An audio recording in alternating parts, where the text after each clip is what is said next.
টুল, এই দুটোর সমন্বয়ে খুব ভালো সিলেকশন পাওয়া যেতে পারে। আমি আজকে একটি ম্যানিপুলেশন প্র্যাকটিস করছিলাম, সেটি হচ্ছে পিএইচডি বক্সের আন্দ্রে অপেনকার ম্যানিপুলেশন। তো এখানে এই মূর্তিটাকে 180 ডিগ্রি অ্যাঙ্গেলে ঘুরিয়ে বা ফ্লিপ করে এই দেয়ালের উপর বসাতে হবে। তো সেজন্য আমি এটি মাস্কিং করছিলাম। তো শুরু করি আমরা। প্রথমে আমরা ডব্লিউ চেপে, ডব্লিউ হচ্ছে কুইক সিলেকশন টুলের কিবোর্ড শর্টকাট, বা সরাসরি আমরা টুল প্যানেল থেকেও কুইক সিলেকশন টুল পিক করতে পারি।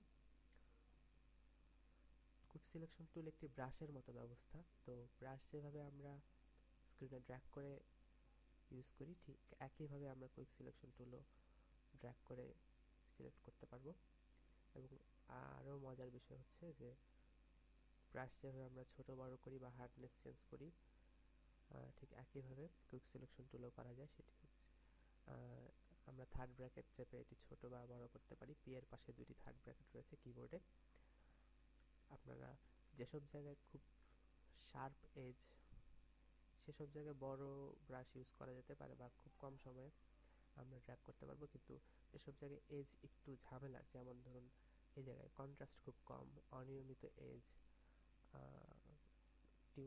কালারের সমস্যা, তো এইসব জায়গায় আমরা একটু বেশি সময় নিয়ে ড্র্যাগ করব বা ব্রাশ ছোট করে একটু চেষ্টা করব, সামথিং লাইক দিস।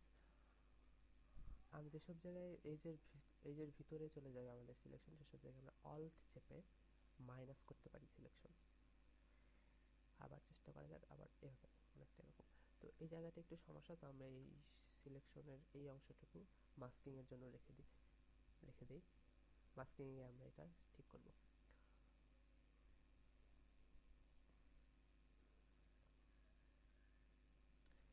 মূর্তির পিছনের পার্টটা আসলে আমাদের লাগবে না,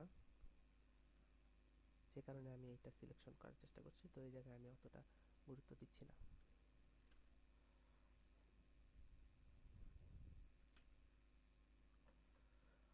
এবার আমরা চলে যাব কুইক মাস্ক মোডে। কুইক মাস্ক মোডে যাওয়ার আগে আমরা সিলেকশনটা ইনভার্স করে নেব কন্ট্রোল শিফট আই চেপে। তারপরে আমরা কিউ চেপে কুইক মাস্ক মোডে টুগল করতে পারি।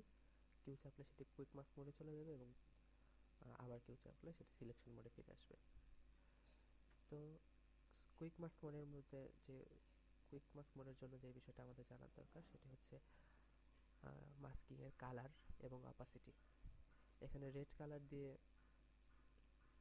ডিফল্টভাবে ফটোশপ মাস্কিং দেখায়। তো আমরা এটার অপাসিটি চেঞ্জ করতে পারি, মাঝে মাঝে আমাদের এটির খুব প্রয়োজন হবে। আমরা এখানে 100% অপাসিটি যদি দিই, তাহলে পুরো বিষয়টা এখানে পুরো সিলেকশনটা বাদে বাকি অংশটা ঢেকে যাবে 100% রেড কালার দিয়ে।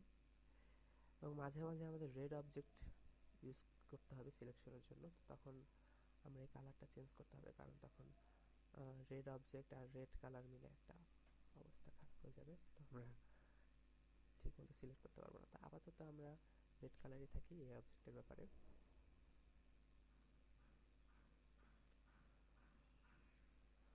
ওকে, তো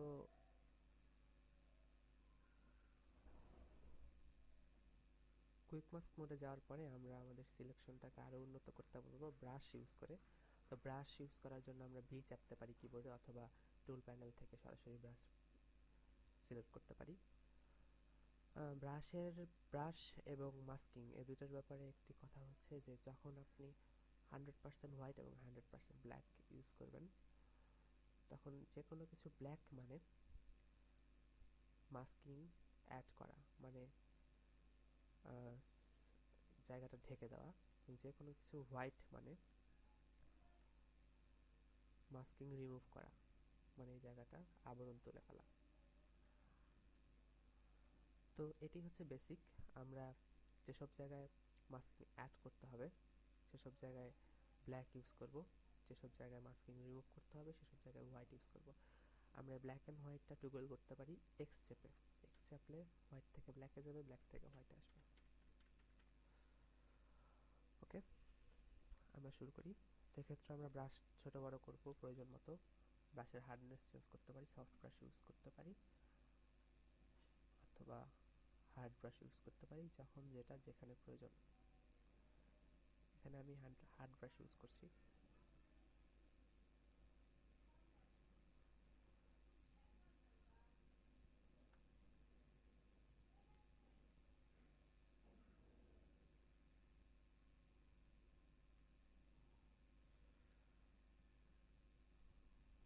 আমার মাউসটা আজকে অত বেশি সুবিধার না, তো সিলেকশন হয়তো অতটা ভালো হচ্ছে না।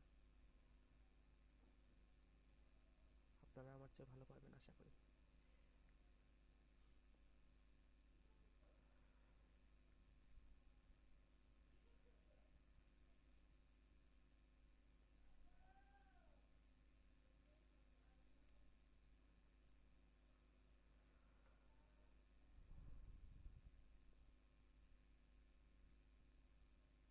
এই জায়গাটা অনেক কমপ্লেক্স, তো আমি এই জায়গায় খুব বেশি কিছু করে টিউটোরিয়ালের লেংথ বাড়াবো না। আমি আশা করবো আপনারা একটু সময় নিয়ে করলেই ব্যাপারটা পেরে যাবেন।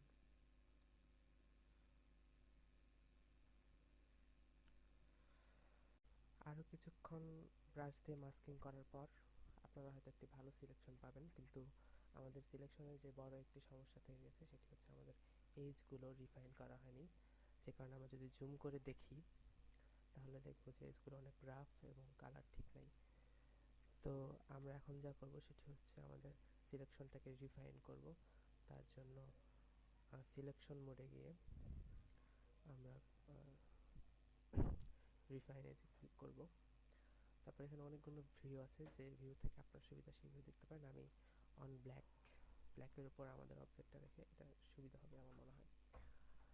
আমরা স্মুথনেস কিছুটা বাড়িয়ে নিতে পারি, ফিদার বাড়াতে পারি, কন্ট্রাস্ট এখানে একটু বাড়িয়ে নিলাম। যে বিষয়টা গুরুত্বপূর্ণ সেটা হচ্ছে শিফটিং এজেস এবং ডিকন্টিমিনেট কালার্স। ডিকন্টিমিনেট কালার্স আমরা যে উদ্দেশ্যে মাস্কিং দিয়ে সিলেকশনটা করছি সেটাতে একটু সমস্যা হবে, কারণ এজগুলোতে ঠিক দেখে কয়েকটা পিক্সেল, মানে এজের পিক্সেলগুলোতে সে কালার চেঞ্জ করে দেবে। কিন্তু শিফটিং এজ এটা খুবই হ্যান্ডি একটা অপশন আমার মনে হয়। যদি এটা মাইনাস করে দিই তাহলে এজগুলো বেশ স্মুথ হয়ে যাবে। আপাতত আমরা যদি আগের বিফোর এবং আফটার দেখি তাহলে দেখবো যে রিফাইন এজেস আমাদের সিলেকশনটাকে অনেক স্মুথ করে দিয়েছে এবং খুব ভালো সিলেকশন বলা যায়। তো আমরা ওকে করতে পারি। এ হচ্ছে আমাদের সিলেকশন। তো এখন আমরা এটাকে যে কোনো জায়গায় বসাতে পারি। আমি এখানে বসানোর চেষ্টা করছি। এই তো, আজকে এ পর্যন্তই। আল্লাহ হাফেজ।